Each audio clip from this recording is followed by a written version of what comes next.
भगवान श्री कृष्ण का एक विवाह, प्रथम विवाह रुक्मिणी मैया से हुआ और कृष्ण का विवाह तो केवल और केवल एक ही हुआ। वो हमारी श्री लक्ष्मी जी मतलब श्री रुक्मिणी जी के रूप में जो आई तो उनसे संपन्न हुआ। उसके बाद लोग आज कहते हैं, मैंने हर बार बताया है और आज भी कह रही हूँ, अभी भी बहुत से लोग इस भ्रम में जी रहे हैं, अरे हमारे कृष्ण कन्हैया ने इतने ब्याह किए, कितने 16,108। तो बोले जब हमारे इष्ट कन्हैया इतने कर सकते हैं तो हम 2, 4, 5, 10 काहे नहीं कर सकते? बिल्कुल बिल्कुल कर सकते हैं भैया। देखो हम तो कहते खूब करो, क्षमता हो खूब करो, लेकिन तब करो जब 6 दिन के तुम थे तो 6 दिन के कन्हैया ने पूतना जैसी इतनी बड़ी राक्षसनी मारी थी। और हम जब 6 दिन के हम लोग थे तो एक मच्छर भी नहीं मारे होंगे क्यों भाई? 11.5 वर्ष की अवस्था आते आते पूतना, अघासुर, अरिष्टासुर, व्योमासुर, वत्सासुर, कालियानाग का मान मर्दन, ये सभी को करके और कंस को मार दिए थे। और यहाँ तो पूरा का पूरा जीवन बीत जाता है, हम अपने भीतर के कंस को मार नहीं पाते। पूरा जीवन बीत जाता है, भीतर के कंस को, ईर्ष्या को, लोभ की प्रवृत्ति को, राग द्वेष को समाप्त नहीं कर पाते और हम भगवान से अपनी बराबरी करते हैं। जो कलातीत कल्याण कल्पांतकारी सदा सच्चिदानंद दाता पुरारी भगवान श्री कृष्ण या भगवान का कोई भी स्वरूप यहाँ इस पृथ्वी पर अवतार लेकर के प्रभु जब आते हैं तो ये शास्त्रोक्त मान्यता है कि भगवान हजारों वर्ष भी यदि इस पृथ्वी पर रह करके राज्य करें, लीला करें, तो भी भगवान 15 वर्ष की अवस्था से, ध्यान से सुनना, 15 वर्ष की अवस्था से आगे ही नहीं बढ़ते। हम लोग बचपन में अलग दिखते हैं, युवानी आते आते देह की जो रूप रेखा है वो बदल जाती है, धीरे धीरे जवानी आती, युवानी आती है तो बड़ी कई बार आईने को देखते हैं, कई बार सुबह से शाम तक सुधारते ही रहते हैं। और वही चेहरा धीरे धीरे जब वृद्धावस्था आने लगती है, केस पकने लगे, नेत्रों से कम दिखाई देने लगा, धीरे धीरे 32 गिरने लगे, पूरी की पूरी आकृति, पूरी की पूरी सुंदरता, अपना ही चेहरा, अपना ही मुखमंडल हम देखते नहीं है। लेकिन इस बात को ये मनुष्य स्वीकार नहीं करता।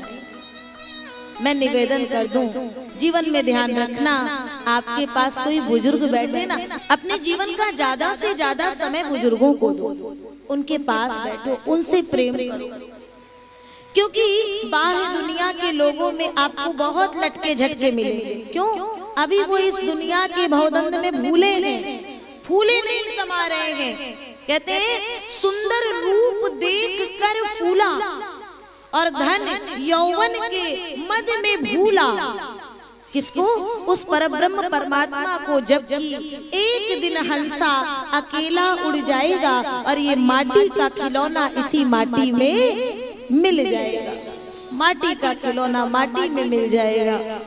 तो प्यारे सरकार, भगवान से तुलना करके अपने आप को मत चलाओ।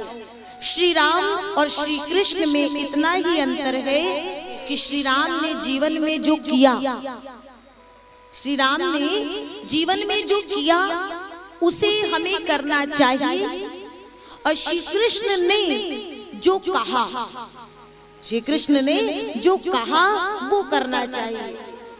राम ने जो किया वो करो और कृष्ण ने जो कहा उसे करो, क्योंकि कृष्ण ने जो किया उसे करने के चक्कर में पड़ोगे ना तो मन में तमाम प्रकार का, क्योंकि ज्ञान तो उतना हमें है नहीं, शास्त्र पढ़े नहीं, संतों का संग किया नहीं, और जब ज्ञान नहीं होगा, संत की कृपा नहीं होगी तो अधूरा ज्ञान संशय उत्पन्न करता है, और संशय होगा तो वो गर्त में ले जाएगा। इसलिए कृष्ण ने जो कहा है वो करो। तो भगवान का प्रथम विवाह रुक्मिणी मैया से संपन्न हुआ और इनके यहाँ सबसे पहले एक बालक का जन्म हुआ। और जब वो बालक का जन्म हुआ तो एक दैत्य है, नाम है संबरासुर। और संबरासुर को पता चला कि कृष्ण के यहाँ इस समय जिस लाला ने जन्म लिया है वही बड़ा होकर के मेरा प्राणांत करेगा। तो संबरासुर को ये बात जैसे ही पता चली तो उस बालक को प्रसूतिका गृह से उठवा लिया और बाद में जाकर के एक जलाशय में फेंक दिए। वहां एक मच्छ वो बालक को निगल गया। बाद में मछुआरों को वो मच्छ मिला, राजा के पास पहुंचाया। राजा ने संबरासुर के यहाँ भिजवा दिया। संबरासुर मदिरा के नशे में द्युत था, चूर था। तो ये देख करके उसने कहा इस मच्छ को पका करके मेरे सामने लाया जाए। उसके यहाँ एक स्त्री जो भोजन पकाती है, जब उसने देखा तो उस मच्छ के पेट को चीरा गया और जब चीरा गया तो वो बालक निकला। तो मछुआरों ने वो बालक संबरासुर से पूछ करके उस स्त्री को दे दिया कि तुम इसका लालन पालन करो। और वही बालक जब बड़ा हुआ तो पता चला नारद जी के द्वारा कि वो स्त्री जिस बालक का लालन पालन कर रही थी वो बालक कोई साधारण बालक नहीं है, अपितु उस स्त्री का पति है। उस स्त्री का पति है। किस नाते से? मैंने तो लालन पालन किया। तब नारद जी पूर्व जन्म की कथा सुनाते हैं। जिस समय भगवान भोलेनाथ ने विश्वनाथ ने कामदेव को भस्म किया था तो कामदेव की पत्नी रति शिव के पास रोकर के गई थी कि प्रभु मेरे पति को आपने भस्म किया, मैं कहाँ जाऊं? तो भगवान ने कहा था मानस की चौपाई, 2 चौपाइयों में इस बात का वर्णन किया है। रति तू चिंता ना कर, द्वापर में जब भगवान का कृष्ण अवतार होगा तब तुम्हें ये तुम्हारे पति कृष्ण के पुत्र, उनका उस समय नाम होगा प्रद्युम्न, और वही प्रद्युम्न तुम्हें तुम्हारे पति के रूप में प्राप्त होंगे। रति ने संतोष की और आज वही स्त्री रति उस स्त्री के रूप में जो भोजन पका रही है वहां विराजमान है। और तब प्रद्युम्न जी बड़े होकर के संबरासुर को मार करके और जब द्वारिका में प्रवेश लिए तो कोई पहचान नहीं पाया है। तब नारद जी ने परिचय दिया है और बाद में इनका एक और विवाह संपन्न होता है।